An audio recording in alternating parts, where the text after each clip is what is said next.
Olá, amigos da Baixada Santista ligados na TV Com e todos aqueles que nos assistem ao vivo pela internet através do www.tvcomsantos.com. Sejam bem-vindos ao primeiro e único programa a tratar exclusivamente do patrimônio cultural brasileiro. E hoje nós teremos entrevista, notícias sobre o Brasil, o México e muito mais, porque o ArqueoNews está no ar.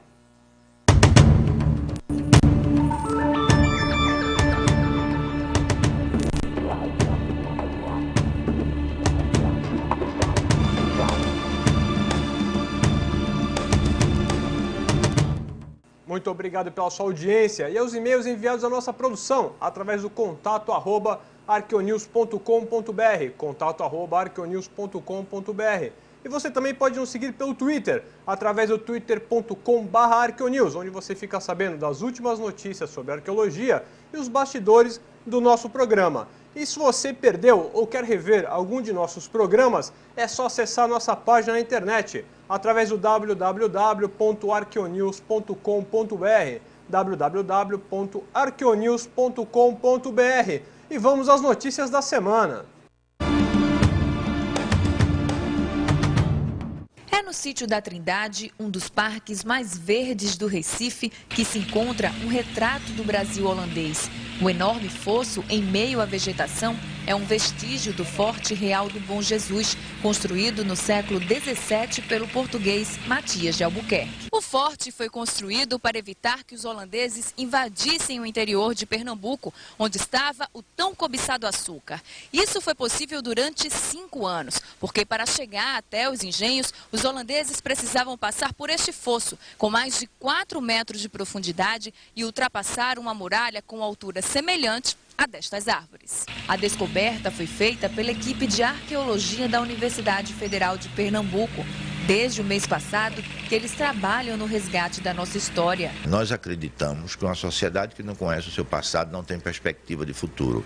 E, lamentavelmente, nós conhecemos muito pouco do nosso passado. E para virar esta página, as escavações estão sendo acompanhadas por alunos de várias idades. A gente estudar, a gente pesquisar é super interessante, a gente se contagia muito com o que a gente fica sabendo, né? Porcelanas portuguesas, cachimbos e balas de canhões usadas na guerra foram alguns dos materiais encontrados, mas ainda há muito que se descobrir. Estes foram prisioneiros de guerra, guerreiros maias capturados em combate. Arqueólogos do México descobriram as obras de 1.300 anos que aparentemente representam guerreiros da cidade de Copán, um antigo povoado na região que hoje é ocupada por Honduras.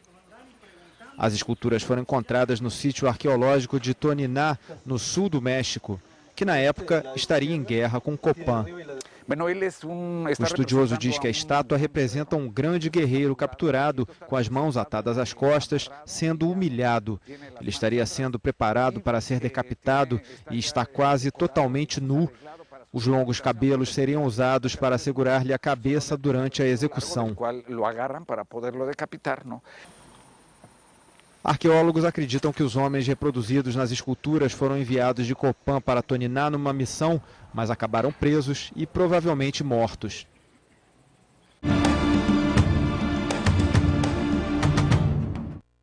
E no próximo bloco teremos a presença do historiador Marcos Braga. Nós vamos a um pequeno break. Você fica aí que nós já voltamos.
Estamos de volta aqui ao ArcoNews e hoje com a presença do historiador Marcos Braga, da Casa Martim Afonso de São Vicente.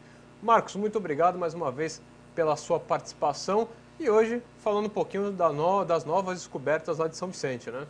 Isso, obrigado pela oportunidade, é um trabalho que está sendo realizado, você participando, trabalho lá, né, no Porto das Naus, no Engenho de Jerônimo Leitão, ou seja, todo um trabalho nesse sítio arqueológico importante nacional.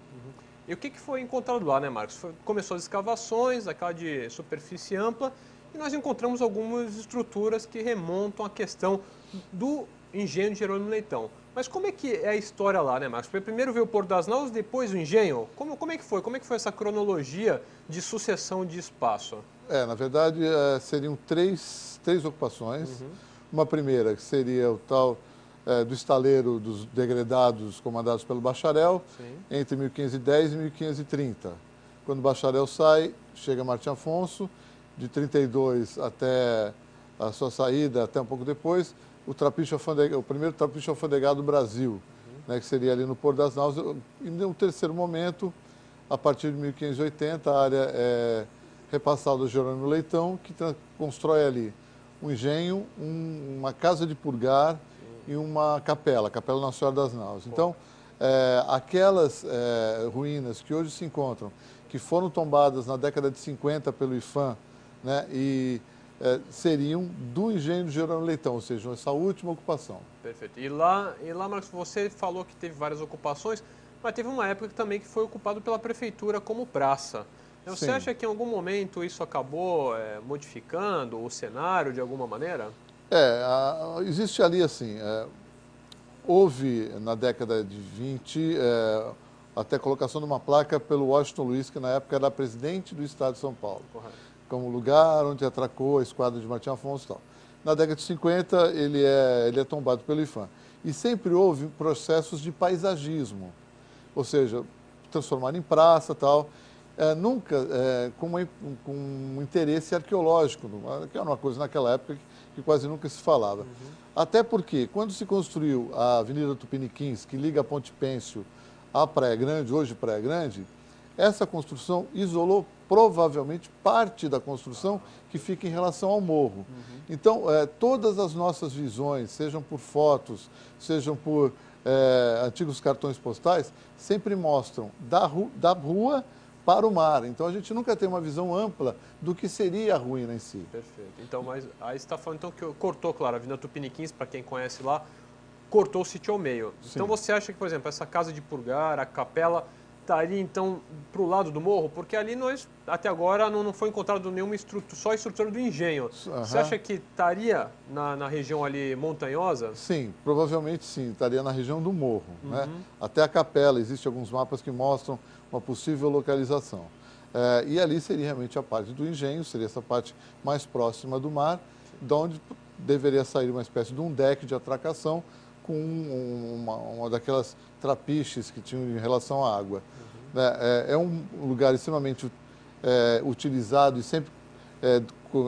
existe pouca documentação, a gente pode dizer, sobre isso, mas sempre citado em mapas, localização até marcada por âncoras em alguns mapas até do século XVII, XVI. Então existe, apesar de alguma polêmica que depois a gente pode falar, mas sempre houve essa constatação da importância do Porto das Naus. Sim.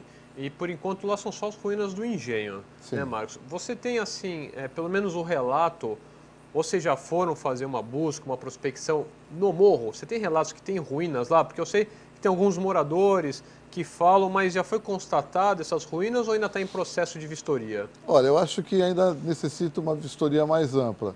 Sempre assim, pessoas mais antigas que moram na região falam, olha, ali há um muro de contenção, parece de uma pedra muito antigo. Outros falam que já viram até peças de coisas relacionadas a um canhão, ou então uma antiga casa, as próprias ruínas da capela, pessoas falam que ficam ali. Mas realmente, como sempre a visão ficou sempre voltada para as ruínas que são visíveis ali no Porto das Naus, nunca se ampliou, até porque são áreas particulares.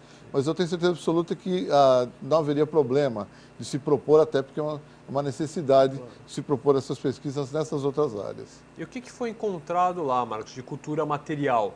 né, para se denominar realmente que aquele foi o engenho de Jerônimo Leitão. Nós sabemos que, claro, tem os relatos históricos da área, todas essas sucessões que você falou, mas efetivamente, o que foi encontrado na área que fala, não, essas são as ruínas do engenho do Jerônimo Leitão, aí datado de 1580?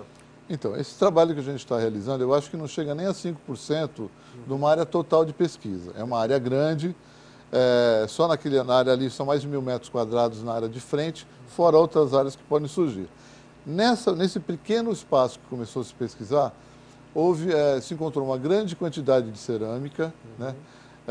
Uma ponta de uma forma de pão de açúcar, o que daria o registro, a comprovação da questão do Porto das Naus, tanto que o arquiteto Vitor Hugo Mori do IFAM, que é uma pessoa extremamente conceituada, esteve no local e disse que para ele hoje as ruínas do engenho de Jerônimo Leitão são tão importantes quanto o Porto das Naus, que também ficavam em São Vicente até a década de 40. Né? A limpeza de toda a parte da praia, da parede da ruína, tem uma visão panorâmica que nós nunca tivemos, estamos tendo agora.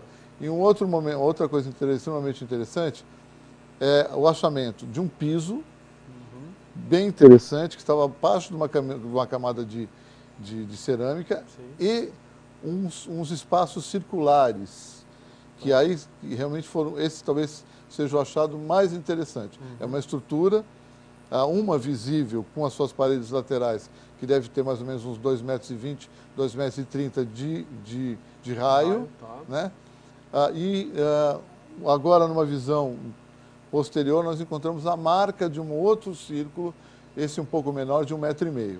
Então, que seriam talvez os lugares onde era colocado esse melaço, ou então talvez até de armazenamento das formas de pão de açúcar. Justamente por causa da grande fragmentação, da grande quantidade de peças que foram encontradas lá. E já que foi determinado, inclusive, que é o engenho açucareiro, Marcos, gostaria que você falasse um pouco da questão do açúcar, né? Porque nós temos aí alguns relatos, né, inclusive do Simão, um padre, né, o Simão de Vasconcelos, que esteve por aqui no século XVI, ele falou que na ilha de São Vicente foi o local onde foi produzido o primeiro açúcar, né, o local onde se produziu primeiramente o açúcar no Brasil. É isso mesmo? Tem os relatos, tem a questão dessa, entre aspas, indústria açucareira aqui na nossa região? Era uma prática comum dos portugueses, quando iam colonizar um espaço, se não havia nada que fosse extremamente interessante, começar algum tipo de cultivo ou coisa que desse um retorno monetário não muito longo, rápido. A cana-de-açúcar já havia sido testada tanto na África quanto nos Açores. Né? Quando Martim Afonso aqui chega, a partir de 32, iniciando um processo de colonização, de ocupação oficial do litoral brasileiro, pela ilha de São Vicente, ele traz essa tecnologia. Perfeito. Tanto que ele acaba sendo até sócio de um desses engenhos, que é o dos Erasmus. Tá? Mas outros engenhos, haviam, se eu não me engano, mais de 8 engenhos na ilha de São Vicente, em São Vicente e região. Sim. Tá? Hoje, alguns a gente sabe ruínas que existem em vários lugares, área continental, etc.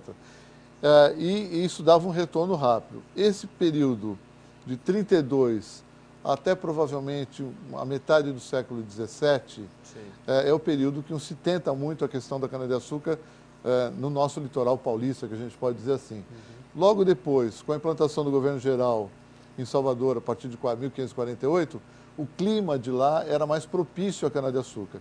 Então, há um declínio desse processo aqui e um início de um processo muito produtivo que vai havendo lá no Nordeste. Mas, de qualquer maneira, por um grande período, o nosso litoral e a capitania de São Vicente foi extremamente importante no fornecimento de açúcar para Portugal e para a Europa. Perfeito. Nós vamos a um pequeno break. Vocês ficam aí que nós já voltamos.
de volta com o Arqueonews e continuando a conversa aqui com o historiador Marcos Braga a respeito do encontro das ruínas do engenho Jerônimo Leitão. Marcos, uma das dificuldades que está ocorrendo lá é porque não tem nenhum registro iconográfico, né, lá do Porto das Naus. Nem pintura, nem desenho, não tem nenhum croquis.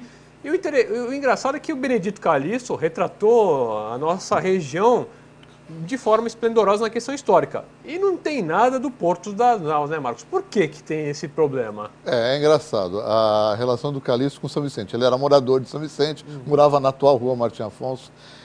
E ele tinha uma relação com São Vicente muito bucólica, né? Ele adorava pintar marinas, paisagens, etc. Existem algumas dessas paisagens marinhas pintadas no Porto das Naus, mas não com o intuito de um registro histórico. Por outro lado, ele sempre foi um dos maiores defensores da tese da chegada da esquadra no Porto das Naus. Então ele tem vários quadros onde ele pinta a esquadra chegando no Porto das Naus. Sim. E como ele pintava muito bem, parece foto, né? Então é uma coisa extremamente interessante. Essa questão da chegada, ou não, da possibilidade de se entrar barcos naquele lugar, nós sabemos, apesar de você não ter plantas, etc., vários registros, principalmente de pessoas do século XVI, então o Cardim, o próprio